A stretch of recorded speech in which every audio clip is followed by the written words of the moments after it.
Hi guys, welcome to GS with Harvey. In this video we will discuss the important news of the Hindu and the PIB. So let's begin. The very first news is related to malaria. WHO has recently released a report on malaria in which it is found that India is accounted for 6% of global malaria cases and 7% of deaths caused by it in 2016. And if we compare the report of India with its neighboring countries, then they have achieved already a malaria free status in 2015 and 2016, and the countries mainly Maldives, Sri Lanka and Kyrgyzstan have achieved a malaria free status, and that too in 2015 and 16 out. And there are 4,45,000 cases of deaths from malaria all over the world in 2016. 4,45,000 deaths from malaria in 2016, and out of which 80% of the deaths are accounted from the 15 countries, mainly India, and 14 countries in sub-Saharan Africa. So the medicine, and it is also found that India is very weak in its surveillance system. India and Nigeria are two major contributors. We should not forget India and Nigeria are the two major contributors to the global burden of malaria. We are able to detect only 18 and 16% of the cases. Chloroquine is a medication used to prevent and to treat malaria. The name of the medicine is chloroquine. So we should know some facts about WHO. WHO is a specialized agency of UN. This is concerned with the international public health. It also acts as a coordinating authority on international public health. The establishment year is 1948 and it is headquartered at Geneva, which is in Switzerland. We should not forget that India is also a founder member of WHO. So let's move to next news, that is related to India and Singapore relations. India and Singapore have agreed on a great cooperation and activities in the Strait of Malacca and the Andaman Sea. In a joint statement, both countries, India and Singapore, agreed to the fact that the Strait of Malacca and Andaman Sea are important sea lanes for the trade. So let me show you the position of the Strait of Malacca. The Strait of Malacca is a passage between Malaysia and Indonesia, and it acts as a very important trade passage for China. The Chinese ship go like this. Actually, Strait of Malacca is a narrow strip of 50 kilometer, and so as this is the only way for the Chinese trade, so the China has initiated a corridor which starts from Gwadar and that connects to China. This is CPEC, China Pakistan Economic Corridor. The only reason is that the Strait of Malacca is the only way through which it connects, through which the China connects itself, or China does the trade from the Western Asia through the Strait of Malacca. Why it is in news? The news is that China is increasing the piracy activity in the region of Strait of Malacca, which is dangerous for the Southeast Asian nations or South Asian nations also. So Singapore and India is engaging their partnership so that China can use only the route just for trade and nothing else, not for piracy purpose. So a naval agreement between India and Singapore is signed, and in which the Singapore is offering a logistic base so that India will keep an eye on Chinese ships from that base. The Singapore will provide a base, and from this base the India will keep an eye on the Chinese ship movement, which will help in reducing the piracy activity, which is on an increasing trend these days. So the cooperation and the agreement between India and Singapore is just to put a check on the piracy activities which is happening in the region. So also in earlier this year, the Indian Navy has permanently deployed a frontline warship at the mouth of the strait to keep an eye on the increasing Chinese movement in the Indian Ocean as a part of its mission-based deployment. The two countries also agreed to explore joint projects in research and development.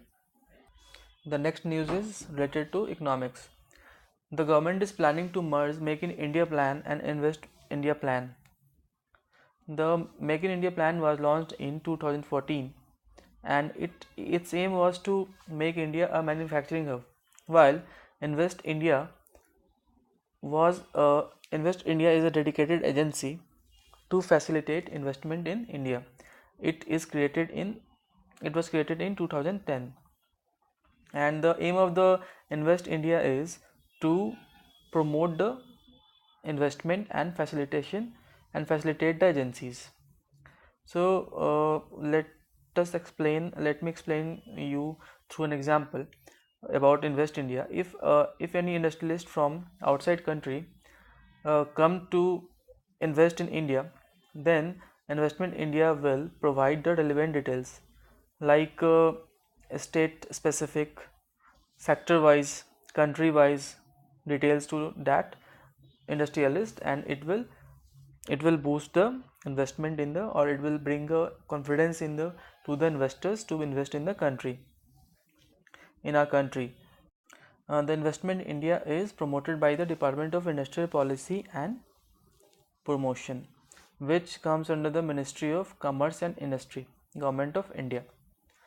So let's move to the next news item, which is related to uh, Alappuzha. Alappuzha is a very famous city. Let me show you the location of Alappuzha in India. It is located here.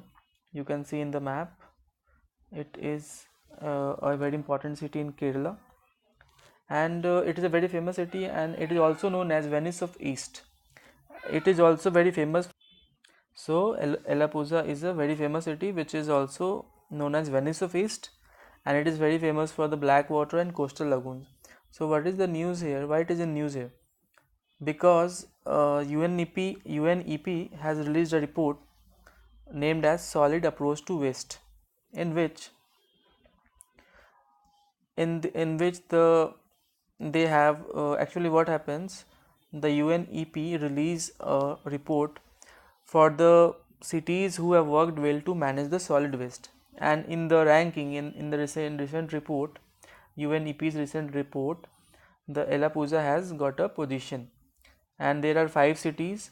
We don't have to remember all other cities, just we need to remember that Alappuzha is among the 5 cities recognized by UNEP as global success stories in solving the problems of solid waste.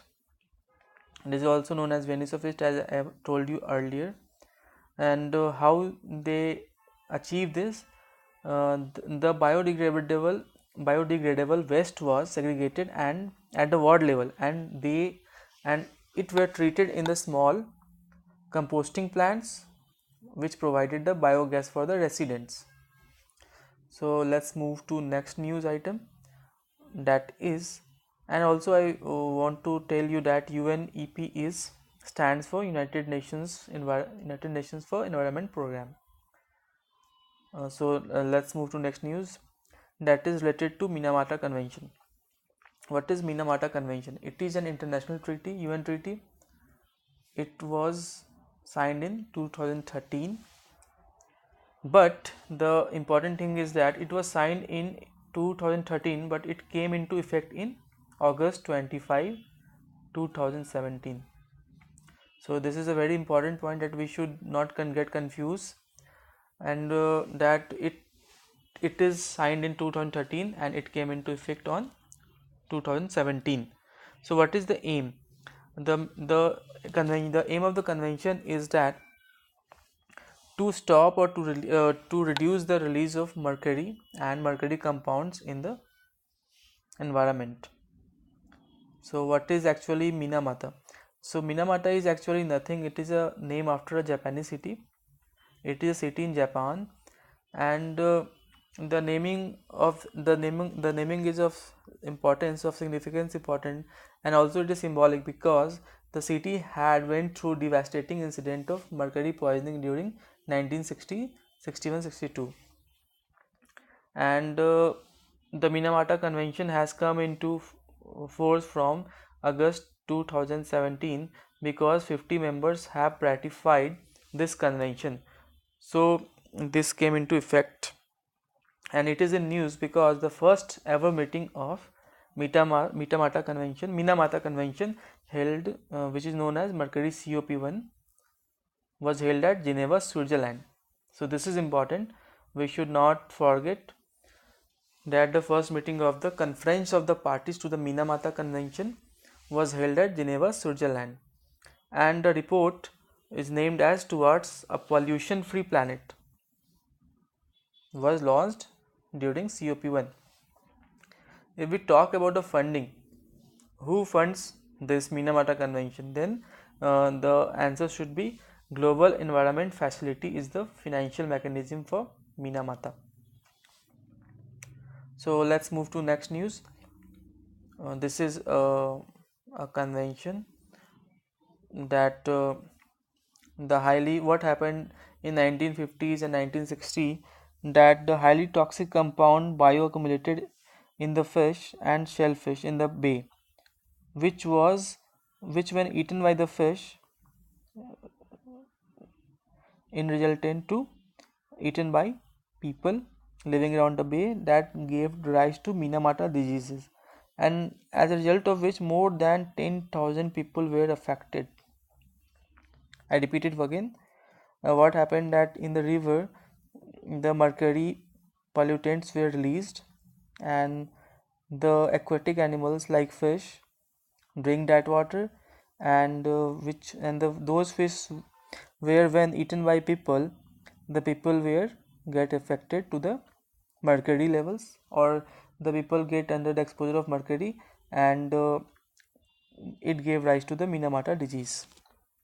So it was all about Minamata Convention, and let's move to next news, which is related to the Indian Hypertension Management Initiative. What is this actually?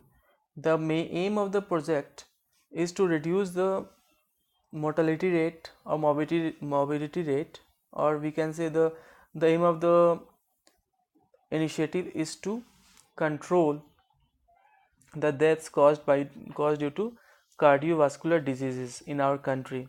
What are cardiovascular diseases? Cardiovascular diseases are those diseases which are related to the heart, the deaths caused because of heart attacks, cholesterols and all. So what is the initiative? Actually, initially the 25 districts will be recognized in 2 years, and that will be selected by health ministry, which will involve the activities like screening and intensification of treatment activities for hypertension by improving the control of high blood pressure, that is the leading cause. So the leading cause for cardiovascular disease is the high blood pressure, and the government has identified 25 districts in first. Government will identify the 25 district in first 2 years, and it will involve, and they will screen and intensify the treatment activities for hypertension. And the last news is Incheon strategy. So what is this Incheon strategy? The strategy is to empower persons with disabilities in Asia and the Pacific. I repeat it again. The Incheon strategy is to empower persons with disability in Asia and Pacific region. And this is important, we should remember it, we should keep in mind that what is Incheon strategy and what is the strategy. And what is Incheon? Incheon is a city which is located in South Korea. Incheon is a place in South Korea. So it was all about today's news. Thank you for listening. Thank you.